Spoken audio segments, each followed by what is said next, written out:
एमंत महापुरुष पंच सखा शून्य संहितारे तुम्भ पंच सखा कुंभ जन्मे जन्मे आस तुम्भ पाई अवतार नीला अभिलाष जाओ अच्युत अनंत जशवंत दास जगन्नाथ बलराम कर हो प्रकाश ओडिशा राज्य रे तुमे राहास रचिब मूढ़ गुहारंकु तारी आपणे तरिब। तेणु यही कथार भावना को नहीं कुआ जाए अगम्य भाव जाने जशवंत गारकटा जंत्र जाने अनंत अच्युत आगत नागत अच्युत भणे बलराम दास तत्व बखाणे भक्तिर भाव जाने जगन्नाथ पंच सखाए ओडिशा महंत। तेणु ये जो संत पंच महापुरुष संत साधु ये महात्मा चरण तले कोटि कोटि नमन कारण आंक कथा गाथार अदितने अष्टगुजरी पदे त्राण करता ये कलिजुगर हर्ता करता दैव विधाता सबु आ सर्प होती दारुमूर्ति जगन्नाथ। आमे मालिका पढ़ी विभिन्न कथार विचलित हेले भी सुधा एकमात्र त्राणकर्ता होती जगन्नाथ अंतिम रूप तांकर कलिकी रूप हेबे एते व्यस्त हबार नाई जे से को अच्युत डाकिछन्ति जेमती आमे डाकिबा पड़िबो रखिले रख जगन्नाथ आउ नाई रखंता तुम्भे न रखिले भासिली शुणी हुआ चिंता प्रभु हे पतित पावन बाना जे जो शुणिली तोर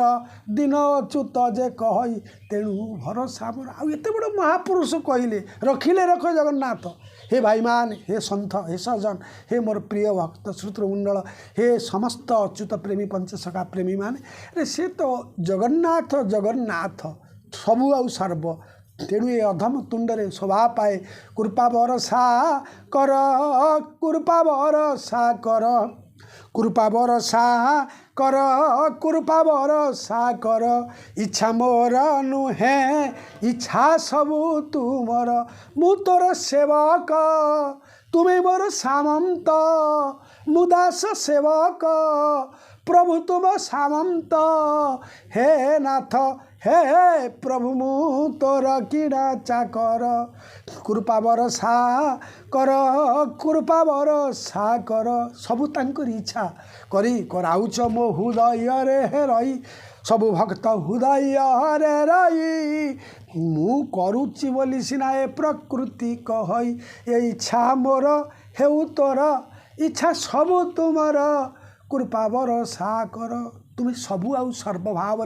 पंचसखा दर्शन रे जगन्नाथ होती हेबे कलिकी अवतार से परम ब्रह्म ध्यान कुदरे लीला करेंगे जगन्नाथ अच्युत पंचसखा कलिजुगर अंतिम समय बहु किसी लीलार प्रकट हेब ए स्थान एवं धीरे धीरे प्रकटित होउची अयारंभ होइची आहुरी अनेक लीला कथा गाथा रही।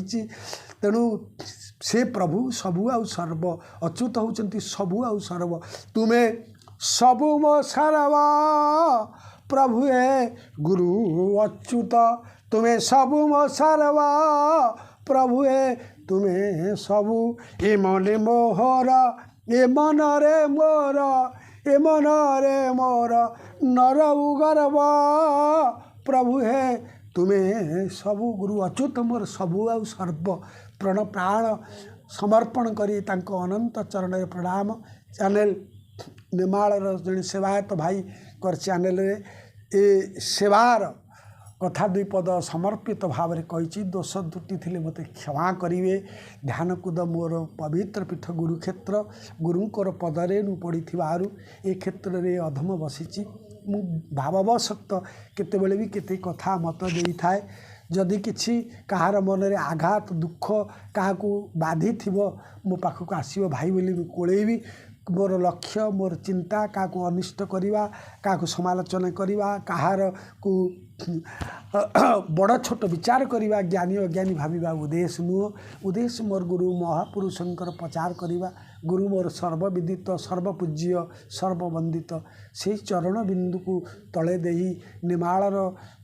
पादरेणु से निमाळ बटर गुरु अच्युतंकर पादरेणु को चरण रेणु रे बांधी गुरुदेव क्षेत्र आसचंती गुरुदेव वर्षी अनंत सागर तांको चरण तले अनंत कोटि प्रणाम।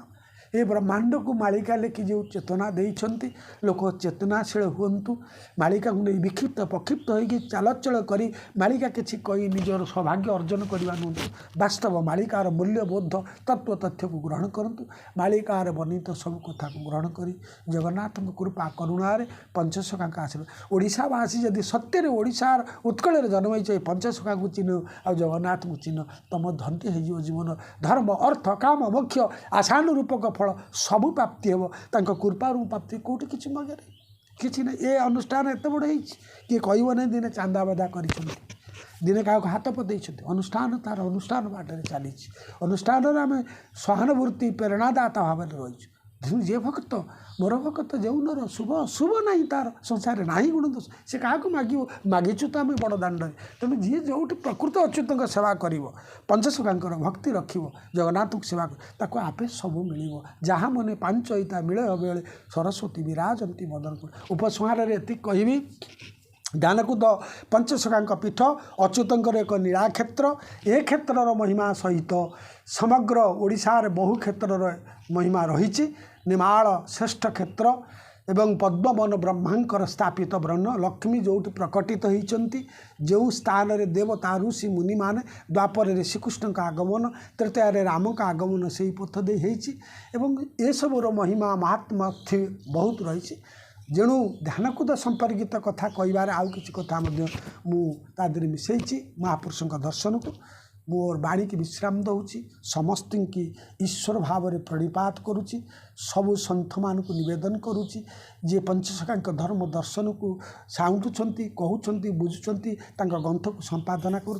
गोटे भाईचारा सृष्टि करूँ सबुजाक एकत्रित निमाड़ हूँ ध्यानकुद हूँ अन्य कौन स्थान में एकत्रित हो गोटे भाईचारा सृष्टि कर आम धर्म संस्कृति साहित्य आम परंपरा पंचसखा दर्शन को बजाई रखार प्रयास करूँ निमाड़र महापुरुषंकर गादीर अनंत कोटि प्रणाम अनंत कोटि दंडवत गुरु अच्युत को निमाड़र समस्त गोड़ीमाटी के अनंत कोटि प्रणाम गुरु को प्रणाम। जय जगन्नाथ जय पंचसखा जय ध्यान।